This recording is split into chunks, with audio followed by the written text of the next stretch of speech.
Galing. So, kilala niyo na ako, di na ako papakilala. Kuha na nga kayo sa akin. So, every month, actually every second of the month, I'm always standing here. So, I don't know, I think for the past 3 years or 4 years, I'm doing this. And actually, when the first thing I did this, it was, you know, I was speaking in front of all the elders and pastors. And just try to imagine that you are new, then you are speaking the Word of God or explaining to them what is the Word of God and what does it mean with the elders and the pastors. So siguro iniisip nila, ano itong sinasabi nito? Hindi ko maintindihan. Di ba? Ang hirap kasi when you are starting to speak on the Word of God, so once you realize that I have to do this, so no matter the consequences or no matter yung mga obstacles na nandun or kung nahihiya ka, you are always try to overcome this. So I don't have any fear on public speaking. I used to do that when I was studying. Lagi akong nagre-report sa harap. So sanay na akong magsalita or mag-present ng mga topic kasi ginagawa ko na yun dati. So hindi ako, pero yung something new to me, siyempre nakakatakot, di ba? Not necessarily nakakatakot, nakakahiya. Kasi minsan hindi mo inisip, may sense ba yung sinasabi ng tao nito? I myself, sometimes, pag iniisip ko yun na may sense ba yung sinasabi ko? So I just pray na, Lord, sana yung mga sasabihin ko ngayon, may sense din. Makuha nila. Diba? Kasi we have all our different, yung, alam mo yun, yung pananaw natin sa buhay or yung upbringing natin lahat. Magkakaiba tayo eh. Diba? Lahat tayo magkakaiba. Walang iisa. As in talagang magkakaiba tayong lahat.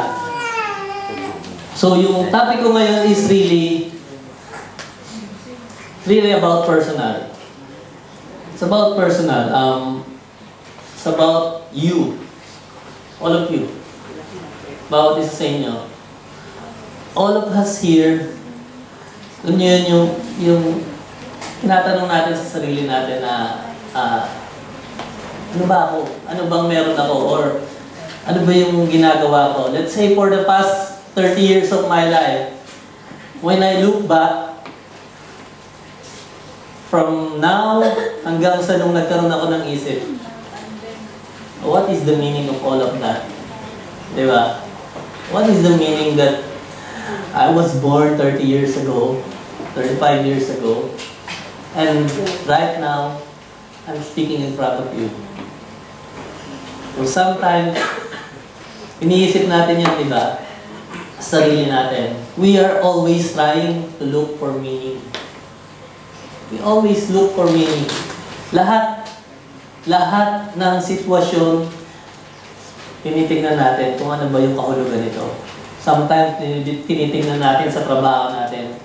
Diba? Ano ang kahulugan nito? What is the meaning? I don't like my job. Diba? Punong-puno na ako. Diba? Hindi ko gusto yung amo ko. Gusto ko nang umalis. Diba? But 4 years ago or 3 years ago, while you were in the Philippines, you are dreaming that someday, pupunta ka ng ibang bansa. Diba? And then once you are here, again, sasabihin mo, ayoko nang magtrabaho, ayoko na ng trabaho ko. Hindi pala mabait yung mga yung mga tao dito. Dinidiscriminate pala nila kami. Diba? So again, what is the meaning of that? So we are trying to search for meaning. Lahat tayo dito is ginagawa natin yun eh. Lahat tayo, even me. I myself always trying to look for meaning. So my topic today is about the quest for meaning. Meaning of what? Diba? Yung kahulugan ng buhay natin. So if life is just, you are trying to live here and eventually you will die, it's meaningless. Diba? Kung ang buhay lang natin is mula sa pagkapanganak natin and 30 years from now or 50 years from now, wala na tayo dito eh. Diba? We're gone. Siguro yung mga anak na lang natin. Diba? We're gone. And what is the meaning? Ano ito? Anong ibig sabihin nun? Alas, tapos na. Diyan tayo kikita-kita. Diba? So, men, all of us are desperate to look for meaning. The question is, who am I? Diba? Try to ask yourself, who am I? Diba? Who am I?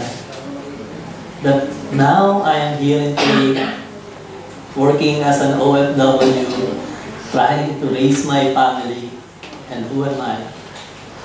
What I am doing here, and what is the meaning of all these things that happenings in my life. So hindi mo naiintindihan, di ba? We always try to look for meaning. If life is meaningless, ano pa para nabuhay ka, di ba? Life is meaningless, then life is not worth living. So ito yung pag-uusapan natin ngayon. It's all about the quest for meaning. So, meron na akong dito na yung notes ko kasi high-tech na tayo ngayon, naka-iPad na. Naisip ko may iPad ako, so baka nagpapapil pa ako eh. Pwede naman pala dito. So nakita ko rin sa isang pastor, nakita ko iPad yung ginagamit niya. So ginaya ko na rin. So, who am I? Diba? Ito yung lagi nating tanong sa sarili natin. So what does it really take for a person to legitimately say that I have found meaning? That is my question. What does it really take for a person to legitimately say that I have found meaning? So paano mo ba masasabi ikaw sa sarili mo to legitimately say I have found meaning? Can you find meaning in your job? Diba? Susuka ka na sa trabaho mo. Diba? Can you find meaning in your, say, if you're rich or if you have a lot of money? Hindi, diba? One good example is Manny Pacquiao when he said that I only found meaning with God. Sabi ni Manny Pacquiao, with all my money, with all my achievements, sabi niya, the best thing that happened in my life is when I found God. So, definitely, hindi natin makikita lahat ng bagay doon, lahat ng yung kahulugan doon sa mga bagay na nakikita natin. You are craving for something when you see the advertisement na bagong iPhone or bagong gadget.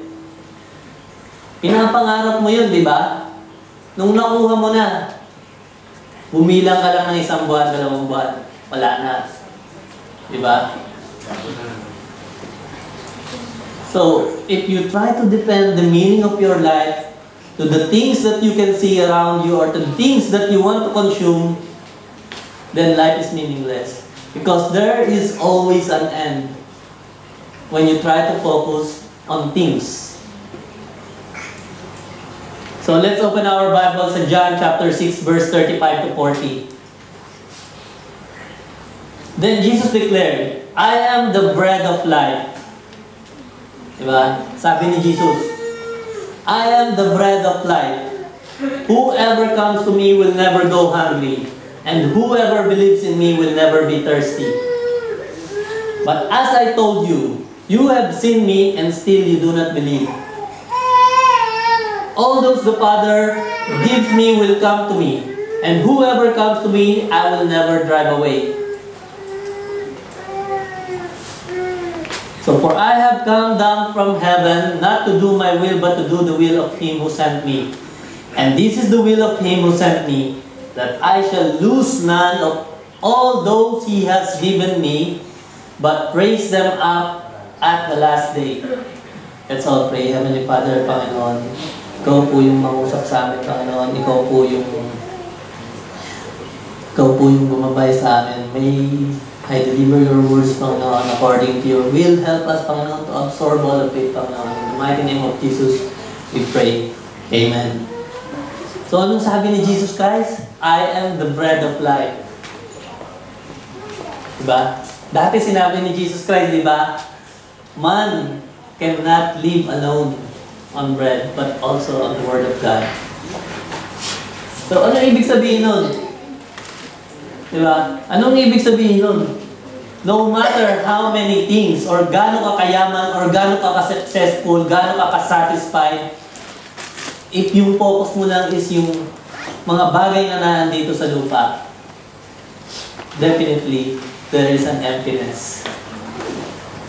There is always an end. That's why Jesus Christ said, it's also in the Word of God. So you combine all these two, the things that are material and the things that are spiritual, and then you will find the meaning. That is where the meaning. So minsan, di ba, nasasabi natin pag may problema tayo, when we are so desperate or when we are down, you can say to yourself na, I don't find any meaning.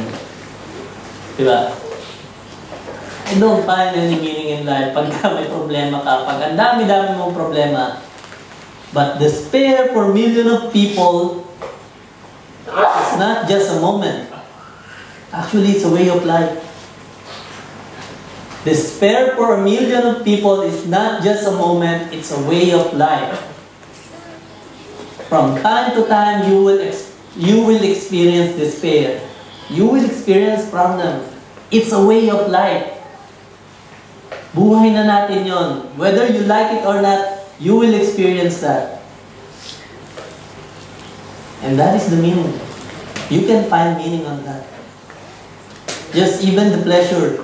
If people try to get the meaning on pleasures, some people, they thought that the meaning of life is to having pleasures. Try to imagine yung drug addict. So those drug addicts, they thought that they can find meaning when they use drugs. And we all knew what will happen. Diba? You try to find the meaning on pleasure, then eventually you will go down. So what is the meaning? Diba? Samahan niyo ako ngayon dito sa tatlo lang naman to, tatlong bagay na pag-aaralan natin on how we can find meaning in life. Yan pa pala isa. So, number 1, knowing the essence of our spiritual need. So, ibig sabihin nun? Then Jesus declared, I am the bread of life. Whoever comes to me will never go hungry. And whoever believes in me will never be thirsty. So, that is our spiritual need. Jesus Christ is saying that I am the bread of life. Ako yung pagkain ng buhay. Ayun ang sinasabi niya, I am the bread of life. So once you start to eat me or to come to me, whoever comes to me will never go hungry, and whoever believes in me will never be thirsty. I don't need to explain this. I don't need to explain this. What does Jesus mean when He is saying this? He is talking about our spiritual life. Life here is, this is secular life. So you have your spiritual life. So, no matter how full you are with your secular life, kung empty naman ang spiritual life mo, still you cannot find meaning. That's why a lot of people rich, successful, famous, still they cannot find meaning. When you look back at their life, when you try to study with them, to study their life, you can see that they don't see any meaning of God. And they are complaining, I don't see any meaning. I'm black. So number one, we need restoration of the relationship with God. Kailangan natin ng restoration ng relationship natin sa Panginoon. You cannot find meaning when you have full of pride. The moment you understand that you need something in your life, then you will start to look for God. The moment you understand that life is not about here, that you need something from Him, then you will understand that I need you, God. I want you in my life. So number one is the repentance of sin. You have to repent. Walang makakapagsabi na Kristiyano na tinanggap niya sa Jesus Christ nang hindi siya nagrepent. No one can tell to other Christians that I accepted Jesus Christ without realizing the need of Him. So you need to repent your sin. We need also a reformation of our thought.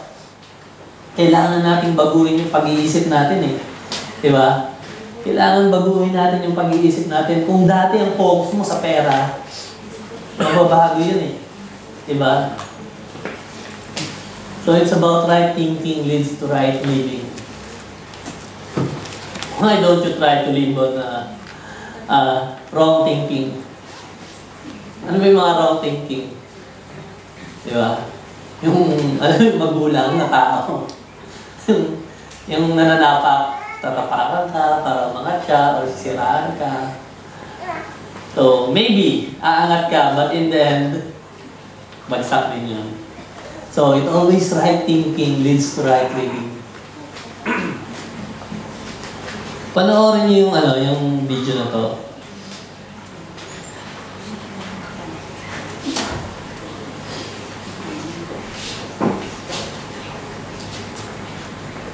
Yata.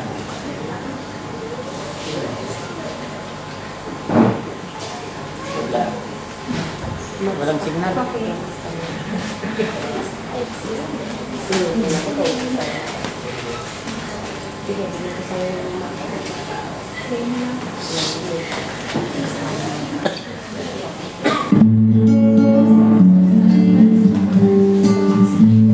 Many years ago, after I graduated from business school, I decided to take a vacation. I chose a small, quiet fishing village where I thought I'd be able to take my mind off of business and only for a few days. Walking along the beach just before sunset, I saw a small fishing boat coming ashore. Inside the boat were lone fishermen and several beautiful yellowfin tuna. How long did it take you to catch those fish, I asked. Only a couple of hours, he replied. Why don't you stay a bit longer and catch more, I asked. Certain that there must be a demand for more fish than the few I saw on the boat. The fisherman smiled. I catch enough to support my family, and I live a full and busy life. I rise with the sun, fish a little, play with my daughters, have lunch with my family, and then teach children how to fish before I stroll into the village each evening, where I sip wine and play guitar with my wife and friends. Listen, I said, I have an MBA. I can help you vastly expand your business. If you would simply spend more time fishing, you would soon earn enough money to buy a bigger boat. Really? Questioned the fisherman. Absolutely. And with a bigger boat, you'd soon catch enough fish to buy several boats, then a whole fleet. At that point, you'd be big enough to sell your fish directly to a processor, cutting out the middleman and greatly increasing your profits. The fisherman raised an eyebrow. Eventually, you could open your own cannery and control the product, the processing, and the distribution, I added. Then what, he asked? Well, you then relocate your operations to the capital. And if all goes well, you'd likely find yourself in New York City and control the rapidly expanding empire. How long would all of this take, he asked, clearly following my logic. Oh, probably between 10 and 15 years, I replied. And then what? Well, that's the best part. You would announce an IPO and sell stock to the public. At that point, my friend, you would be very, very rich. A millionaire many times over. The fisherman paused. Really? A millionaire? Then what? What do you mean? I answered a bit surprised. I mean, what would I do if I were a millionaire? What kind of question is that? Whatever you like, of course. I imagine you'd retire. Move to a small coastal fishing village where you would rise with the sun, fish a little, play with your granddaughters, have lunch with your family, and then teach children how to fish before strolling into the village each evening where you'd sip wine and play guitar with your wife and friends. The fisherman smiled, and without saying another word, began to build a small fire. We shared a taste of the delicious fish and watched the sun go down over the ocean as the sound of guitars rose from the village nearby.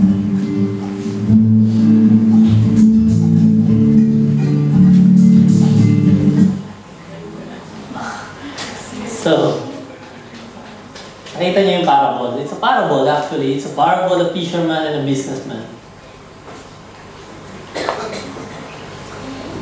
How are you living a good life? Diba? We are trying to look for something. Minsan, sa buhay natin, we are trying to look for something na meron na tayo. Meron na tayo eh. Andito na, meron na tayo. Pero we always try to look for something and we make things complicated in our life. And eventually at the end, we will realize na yung ginagawa natin noon, diba? Yung ginagawa natin noon, yun din yung babagsakan yung ginagawa natin. See, nakita nyo yung sa fisherman sa kasano? The fisherman, he has everything what he needs. Andun na. And then what did the businessman told him? You can make rich. Diba? And then eventually you'll have your own company, you will become millionaire. Sabi niya, when I became millionaire, what will I do? Sabi niya, sabi nung what you will do, hindi mo alam ang gagawin mo. Siyempre, magre-retired ka. Move ka sa isang lugar, nandoon yung mga anak mo, yung mga apo mo. But that's what the fisherman is doing during that time. So that is the analogy of the parable. So good life is not about money. It's not just about money. The loneliest people in the world are among the wealthiest and most famous who found no boundaries within which to live. Ang ibig sabihin nun? The loneliest people in the world are among the wealthiest and most famous who found no boundaries within which to live. They cannot find satisfaction and pleasure. Just try to imagine the wealthiest man. He did everything what money can buy. He bought everything just to make him happy. And then at the end of the day, still he's feeling empty. Where do you think you can find pleasure? If pleasure is really what means of a good life, then I doubt it's a wrong side of the story. Diba? So meron nga pala meron akong isang sasabihin na, when you talk to an old man, so an older man asked me when I was young, do you know what you are doing now? Sabi niya, nung bata ka pa, do you know what you are doing now? Siyempre tatanong mo, you will feel puzzled. It's a trick question. Diba? What do you think? Diba? Do you know what you are doing now? So, sasabihin mo, tell me. Diba? Tell me. What you are doing now is you're building the memories. It's the memories of your life. 10 years from now, 20 years from now, it will become memories. So make it a good one. Make it a good one. So when you look back, you can find meaning. So what you are doing now, if you are doing nothing, 10 years from now, 20 years from now, when you look back, you see nothing. Amen. Definitely. what you are doing now will become your memories in life. So make it a good one. So when you look back, you see the meaning. Amen? Amen. Number 2, knowing the reason of why you believe. So when you believe into something, kailangan alamin mo ang reason. Why do I have to believe this? Diba? Why do I have to believe Jesus Christ? Bakit kailangan ako maniwala kay Jesus Christ? Who is Jesus Christ? If He is claiming that He is the Son of God, if He is claiming that He is the bread of life, wouldn't it be wise to believe in Him and put everything with Him? If Jesus Christ is saying that He is the Son of God, that I will prepare a place for you in heaven, do you think it is wise to believe in Him? So, logically, try to think about that. Why do I have to believe? Diba? Lahat tayo may paniniwala tayo, diba? You just have to know the reason why you believe. Diba? For my Father's will is that everyone who looks to the Son and believe in Him shall have eternal life. And I will raise them up the last day. That is what Jesus Christ is saying. Diba? For my Father's will is that everyone who looks to the Son and believes in Him shall have eternal life, and I will raise them up at the last day. Hindi ba magandang reason yun when you believe? When Jesus Christ said, when you believe in me, you will have eternal life. Alam niyo ba yung eternal life? Yung sinasabi nilang eternal life? See, when you are a sinner and a believer, parehas naman kayong buhay, di ba? Buhay naman kayo pareho eh. There is nothing. Parehas kayo. You don't trust Jesus Christ, you don't believe on Jesus Christ, you don't believe on anything, and here's a believer who dedicate himself to Christ. So what do you think is the difference? You have, parehas kayong buhay, humihinga kayo, but when God look at you, this is death, and this is life. So God is separating us. It's not about death, napatay tayo. It's a spiritual death. So when you don't believe on what Jesus Christ did for you, God will look at you as a dead human being without life. Because everything in life comes from Jesus Christ. Jesus Christ is the life itself. He is the bread of life. So we need to study the truth. Kailangan alamin mo yung katotohanan. What is the truth? Diba? Ano ba yung katotohanan? What is the truth? The truth is man is desperately in need of a Savior. All of us here desperately need of a Savior. And who can save us? If you are saying you are a Christian and you are not reading the Bible, then you are not a Christian. Kung sinasabi mo, God, I'm a Christian, I believe in Jesus Christ, but you don't read the Bible, you don't read a single sentence of the Bible, you don't understand what Jesus Christ is talking about, then definitely you are not a Christian. This is what Jesus Christ is saying. Be careful of those na nagpapanggap. Diba? You thought you are a Christian. God, I'm a Christian. I always attend every Friday. I love the praise and worship. But I don't know what Jesus Christ is talking about. Because I never read the Bible. I don't have time to read the Bible. I would just rather play Candy Crush and Flappy Bird for 3 hours, 4 hours of my life. You know what is the, alam niyo ba yung pinaka worst Alam niyo, worse to waste your time, you are playing on something that nonsense. Nonsense! Diba? I'll try to play Flappy Bird. You spent 4 hours of your life without a goal. Nothing. Diba? It's a waste of time. If you will use those 4 hours to read the Bible or to read a good book, then you will gain knowledge, you gain wisdom. That's why I never play Candy Crush and Flappy Bird. I don't like that.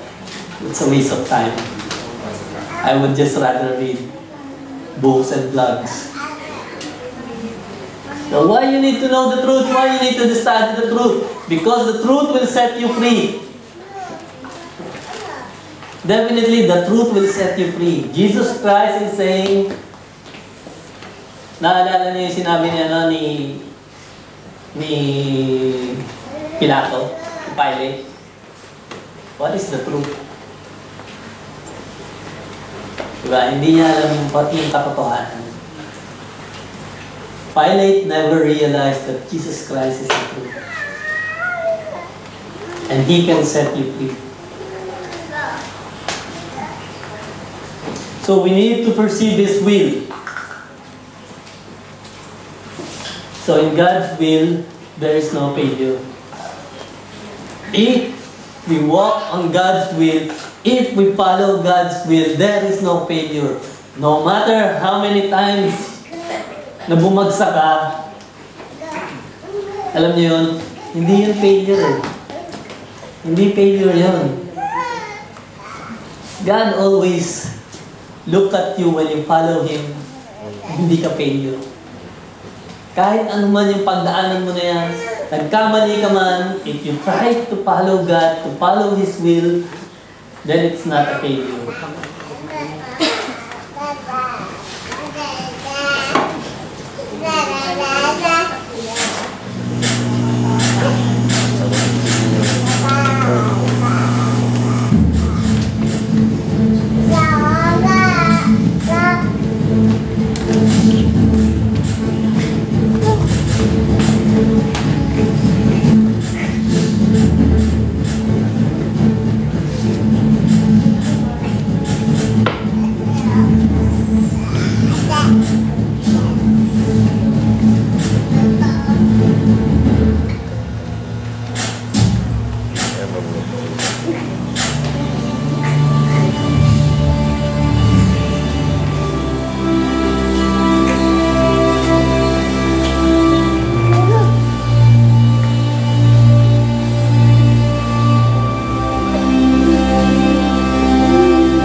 So if you follow God's will, there will always be a voice commanding you that this is the way, walk into it. No matter how hard it is this way, no matter how narrow is the road, you will cross it. Because God is guiding you. If you follow the will of God, there will always be a voice inside of you telling you that this is the way, walk in it. And you can never fail. Because God already knows the future. And He is the only one who knows the future. You cannot rely on someone else. If you follow God, there is no failure. Because He already knows what will happen. Amen? Amen. So we have a right to believe whatever we want, but not everything we believe is right. We have a right to believe whatever we want, but not everything we believe is right. So be careful what you believe. It's all the wisdom coming from the Bible. Start reading your Bible. Number 3, knowing the surety of hope. knowing the surety of hope. Jesus said to her, I am the resurrection and the life. The one who believes in me will live even though they die, and whoever lives, they believing in me, will never die. Do you believe this? Sabi ni Jesus Christ, I am the resurrection and the life. So Jesus Christ is claiming that I am the resurrection and the life. He's claiming this. You cling on this hope, diba? You cling on this hope when Jesus Christ said that I am the resurrection and the life. So we are hoping someday when we die, there is another life. Diba? So who among you is, after you die, there is no life? That's it, kalas. Sino sa inyo yung naniniwala na, okay, after I died, kalas, tama na. Wala na, tapos na. Kasi pag kinausap mo yung patay, di na mo magsasalita, di ba? So, Jesus Christ is claiming, I am the resurrection and the life. When you started to hope on that, to cling on this hope, what's that? Hope is that indispensable element that makes the present so important. Alam mo yung pag may hope ka, kahit sa trabaho mo, di ba? You are hoping that this current situation or this present situation of my job will definitely become better in the near future. Then, it makes an important yung bawat ginagawa mo, di ba? I have to make it important. Kailangan kong mag-sacrifice ng kaalaman, ng pag-aaral para makamit ko yung gusto kong mangyari. Or 5 years from now, di ba? Some of us are hoping na someday we will go home, Philippines. We have our own house. Alam mo yung maganda yung buhay natin doon. Sa hope. Tanggalin mo yung hope sa buhay ng tao. Can you find any meaning? Tanggalin mo yung hope. Tanggalin niyo yung hope sa buhay ng isang tao. Can you find any meaning? And what is more, if you remove that hope that someday you will have an eternal life with Christ, with our God, tanggalin mo yun. Definitely there is no meaning. So we need to rely on the promise of forgiveness.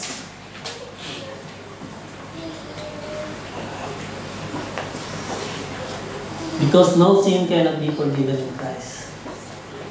Kahit gaano kalaki ang kasalanan mo, kahit gaano karami ang kasalanan mong ginawa, when you try to offer your life to Christ,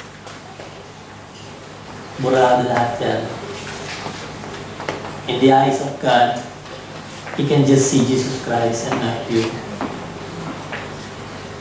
And that is our hope. That someday when God look at us, He will not see not a single sin na ginawa natin. And that is my hope. That someday when I die, when God look at me, He will only see Jesus Christ and not the sin that I did in my past. And that is the hope of every Christian. So we need to trust in the promise of Jesus. Because what Jesus said is, He is the resurrection and the author of life. Would it not be good to put our hope on Jesus Christ? When we all knew He demonstrated that He can overcome the dead and rise again. And He told us that He is the author of life, that He knows everything about life meaning, that He knows everything, what can a man do or what can a man get from Him. Because Jesus Christ itself is the author of life. Siya yung gumawa nito eh. Siya yung nag-create nito eh. Diba? He created this life. And that's why kahit saan ka tumingin, kahit kung yung hope mo is nandun sa mga material na bagay, it will fail. It will fail. So if God is the author of life, then there must be a script. So we are part of the whole story of God. All of us here. Na may script. Kailangan lang natin sundin.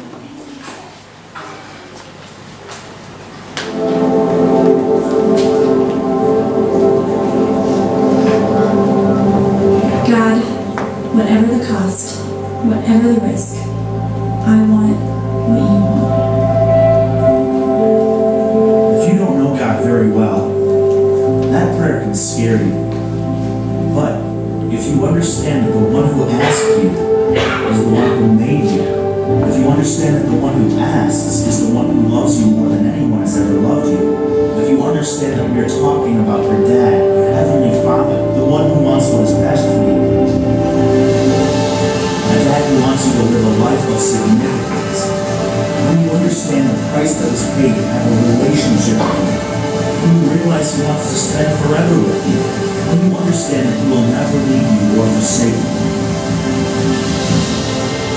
trusting him becomes a whole lot easier.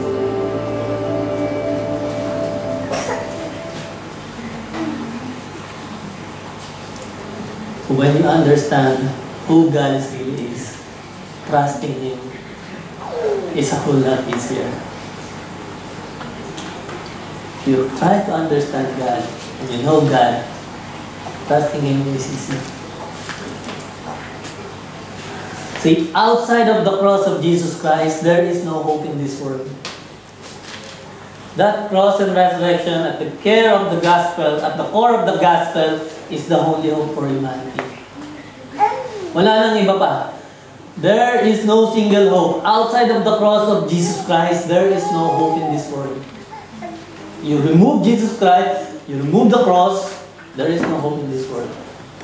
We're gone. And that cross and resurrection at the core of the gospel is the only hope for humanity.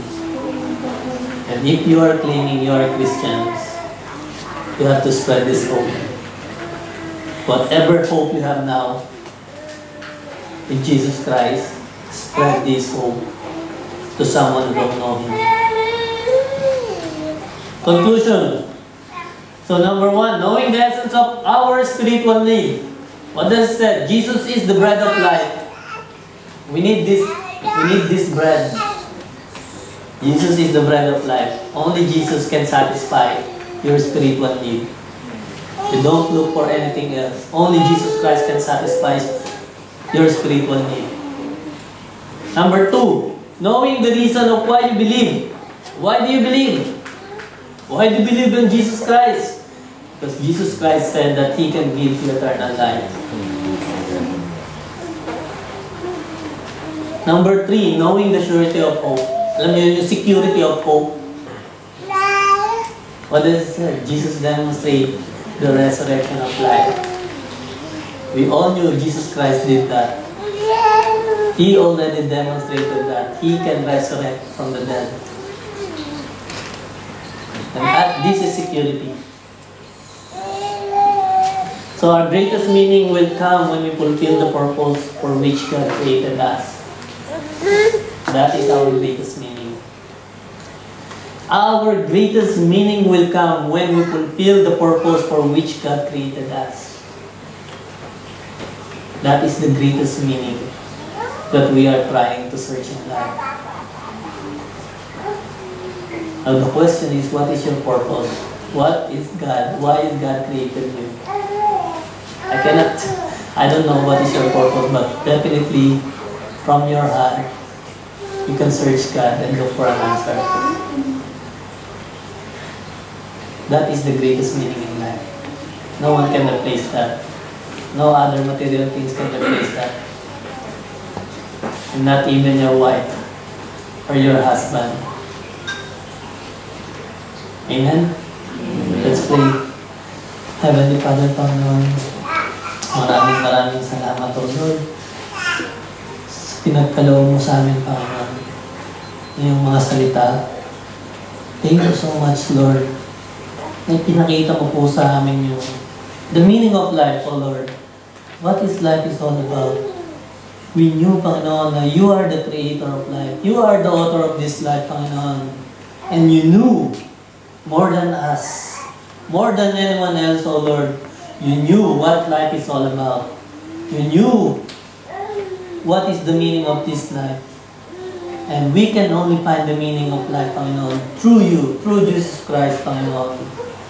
Wala na pong iba, Panginoon, na makakapag-satisfy, Panginoon, ng pangangailangan namin, Panginoon, yung paghahanap namin ng kahulugan ng buhay, Panginoon, kung hindi po kami titingin sa iyo, Panginoon. Help us, O Lord, Panginoon, to understand the complex reality, Panginoon, kung ano po yung kahulugan ng buhay, Panginoon. Impart this meaning, Panginoon, sa buhay namin. Help us, O Lord, na makita po namin, Panginoon, through you, what is that meaning, Panginoon. May we continue, Panginoon, to do what we have to do, Panginoon, according to your will, according sa pinapagawa mo po sa amin, Panginoon. Help us, O Lord, to discern and to look and to focus, Panginoon, doon sa mga pinapagawa mo sa amin, Panginoon. Kung meron man po kami nakakaligtaan, Panginoon, ikaw po yung magpaalala sa amin. In the mighty name of Jesus we pray. Amen.